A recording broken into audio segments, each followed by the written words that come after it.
Halo teman-teman, kembali lagi di channel ini bersama saya Nur Sabrina Hasan atau biasa dipanggil Sebi yang akan memandu kalian di 10 menit ke depan.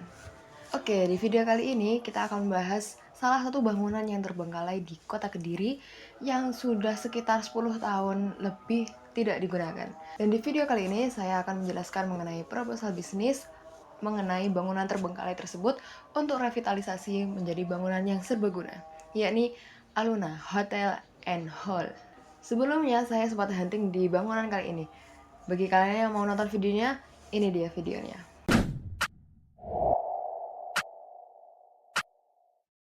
Di belakang ini adalah salah satu bangunan terbengkalai yang letaknya ada di tengah kota Kediri. Kira-kira bagaimana pemasangan bangunan ini?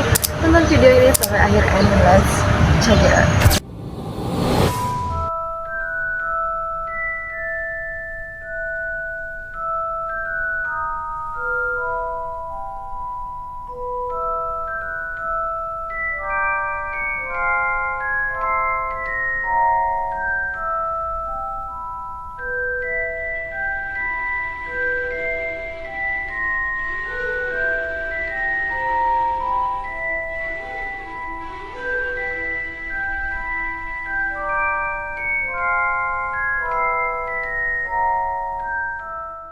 Oke, bangunan terbengkalai ini adalah dulunya sempat menjadi ex-mall yang berada di Jalan Urup Sumoharjo yang tempatnya sangat strategis.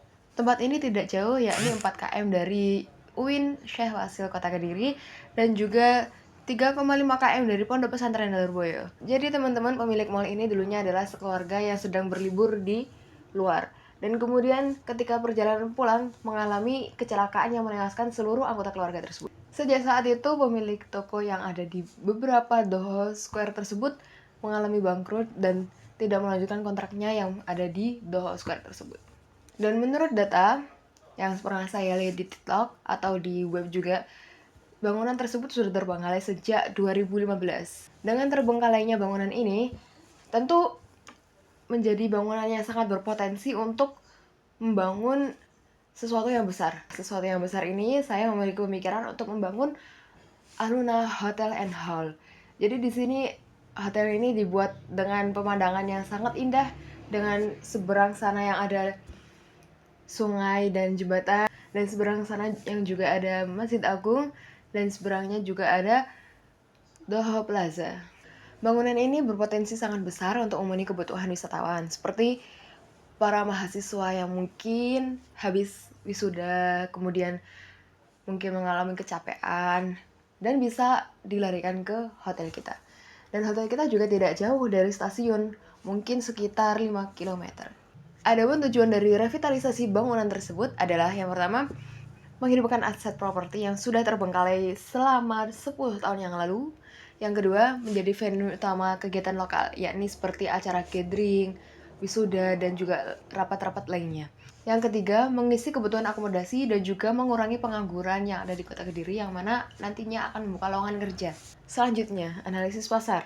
Adapun target pasar dari Alora Mini Hall and Hotel ini adalah yang pertama adalah wisatawan lokal, yang kedua adalah penyelenggara acara seperti acara seminar, rapat, karena di sini juga disediakan hall yang berisi sekitar 250 dan juga ada ruangan yang berisi 10 atau 15 orang. Yang ketiga adalah tamu keluarga pondok ataupun UIN yang mungkin memiliki urusan dan tidak akan segera kembali ke kotanya sendiri dan akan stay di sini untuk sementara. Dan yang keempat adalah para pemuda yang mengejar keestetikan bangunan. Selanjutnya adalah analisis persaingan. Terhitung ada beberapa hotel yang setidaknya ada 2 km dari hotel ini dan juga bisa dibilang lebih dekat lagi daripada YN, namun tidak dekat dengan Lirboyo. Di sini kita akan berusaha dengan harga yang ekonomis dan juga kita menyuguhkan pemandangan yang luar biasa, yakni bisa melihat sunset dari jembatan dan juga Masjid Agung yang sangat-sangat fenomenal di Kota Kediri. Itu akan sangat mudah untuk membeli oleh-oleh dari khas Kediri karena di sana juga sangat dekat dengan alun-alun Kota Kediri yang mana sampingnya juga menyediakan banyak oleh-oleh khas Kediri. Yang keempat, rencana operasional. Yang pertama, deskripsi dan produk layanan. Dalam Alora Hotel ini kita menyediakan yang pertama, layanan hotel yang berisi kelas standar, deluxe, and family suite. Yang kedua adalah convention hall yang berkapasitas hingga 200 orang. Dan di sini kita tidak menyediakan tempat yang berisikan 1.000 orang dikarenakan tempatnya yang bisa dibilang tidak terlalu besar tapi cukup untuk 200 orang. Yang ketiga adalah 2 meeting room kecil. Dan di sini kita menyediakan satu ruangnya berisi 20 sampai 30 kapasitas orang. Dan yang keempat, kita menyediakan restoran yang tentunya ada outdoor dan indoornya juga. Karena di sini outdoornya juga bisa melihat sunset dari arah jembatan dan juga pemandangan yang Masjid Agung dan juga Doho Plaza. Yang kelima, kita juga menyediakan parkir yang sangat luas. Untuk parkiran bisa dibilang sangat luas dan juga bisa dibangun untuk di lantai bawah. Maksud saya di underground. Dan untuk jam operasional di Alora Hotel and Hall ini, kita akan buka 24 jam. Selanjutnya, bagaimana strategi penataan dari Alora Hotel and Hall ini? Lantai 1 ini digunakan untuk restoran dan juga resepsionis. Belakang resepsionis terdapat tangga yang mana bisa menuju ke lantai 2 dan selanjutnya. Dan di hotel ini kita akan menyediakan balkon yang dibilang bisa sedikit kecil karena lokasi kita juga tidak terlalu besar.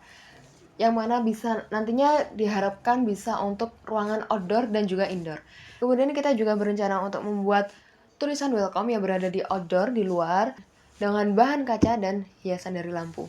Kemudian di lantai 2 kita menyediakan hall yang berkapasitas 200 orang. Di sini kita menyediakan di bagian depan. Jadi kita naik ke atas bisa menggunakan lantai ataupun lift yang berada di belakang resepsionis. Kemudian di lantai 2 tersebut berisi hall untuk acara, seperti acara pelatihan atau workshop yang umumnya berkapasitas 200 orang. Dan di depan hall ini juga disediakan ruang tunggu dan resepsionis untuk acara tersebut. Selanjutnya kita menuju ke lantai 3 sampai 5. Di lantai 3 sampai 5 ini kita menyediakan hotel yang berisi 10 kamar per lantainya. Untuk ukuran per kamarnya 20 meter persegi untuk standar dan 25 sampai 30 meter persegi untuk deluxe. Dan di lantai ini kita menyediakan koridor yang berada di tengah untuk memanfaatkan lahan dan juga di setiap lantai ada juga housekeeping, lift, dan tangga untuk tangga darurat. Selanjutnya untuk strategi pembayaran, kita menyediakan bayaran secara cash dan juga QRIS, dan juga kita bekerja sama dengan aplikasi-aplikasi hotel yang ada di Indonesia sekarang ini. Yang kelima adalah strategi pemasaran. Karena konsep hotel ini berada di tengah kota dan juga bersifat elegan, mewah, dan juga profesional dan juga sangat nyaman, maka kita namakan sebagai Alora Hotel and Hall. Adapun strategi promosi kita juga akan bekerja sama dengan Tiket.com, Traveloka, dan juga Agoda. Selain itu, kita juga akan mempromosikan Alora Hotel and Hall ini melalui TikTok, Instagram, website, dan juga Twitter. Adapun paket acara yang ada di kita adalah paket wedding, gathering, and training. Dan kita juga menyediakan diskon grand opening nantinya yang akan diadakan selama 1 minggu. Kemudian bagaimana rencana keuangan kita? Untuk estimasi biaya awal, kita renovasi fisik dan interior sebesar 5-7 M. Dan untuk furnitur hotel dan juga perlengkapan hall, kita membutuhkan 2-3 M. Adapun untuk legalitas, perizinan, dan juga branding, yakni sekitar sebesar 200 juta. Dan modal kerja awal atau gaji, promosi, dan operasional, kita kira-kira akan menghabiskan sekitar 500 juta. Jadi, total estimasi untuk semua biaya modal adalah 8-10 M. Adapun proyeksi pendapatan kita, yakni untuk jumlah kamarnya kita berisi 30 kamar, yang mana setiap satu lantai berisi 10 kamar, yang mana harga rata-rata per malamnya adalah 400.000 dan harga sewa mini hall yakni 5 juta per event. Kemudian untuk estimasi pendapatan bulanan, apabila seluruh kamar terisi penuh setiap harinya, maka 30 kamar kali 400.000 dikali 30 hari adalah 360 juta. Kemudian 6 event dalam 30 hari, semisal dikali 5 juta, maka 30 juta. Kemudian untuk pendapatan restoran, sekitar kita rata-ratakan sekitar 15 juta. Jadi pendapatan kita dari hotel, hall, and restoran ini adalah sebesar 360 juta tambah 30 juta ditambah 15 juta, yakni 405 juta. Kemudian untuk estimasi pengeluaran per bulan adalah yang pertama gaji karyawan sekitar 25-30 orang yang mana totalnya sekitar 120 juta. Kemudian ada listrik, air, dan internet yang sekitar 30 juta. Dan juga perawatan gedung dan housekeeping sekitar 20 juta. bahan makanan dan operasional restoran sekitar 25 juta, marketing dan promosi kita rata-ratakan sekitar 10 juta, dan miscellaneous atau cadangan biaya tak terduga sekitar 10 juta. Dan total biaya operasional per bulan kita sekitar 215 juta. Kemudian kira-kira berapa laba bersih perkiraan kita? Kita asumsikan 8 perkiraan modal awal tadi 8 sampai 10 M, maka kita ambil tengahnya yakni 9 M, yang mana 9 M ini dibagi 190 juta tadi laba bersihnya, yang mana hasilnya mencapai sekitar 48 bulan. Jadi 48 bulan lagi Hotel Alora Hotel and Hall ini akan menjadi balik modal dan juga keuntungan laba bersih akan berlanjut untuk kedepannya. Adapun analisis risiko dan strategi mitigasi kita, yakni yang pertama adalah rendahnya okupansi kamar. Jadi kita juga akan berjaga-jaga apabila hotel kita sepi dari tamu, maka strategi mitigasi dari kita adalah fokus promosi lokal dan digital, seperti dari Google Maps juga, dan juga aplikasi-aplikasi hall dan hotel yang berada di aplikasi Play Store. Kemudian kita akan bekerja sama dengan travel agent, event organizer, dan juga pondok pesantren.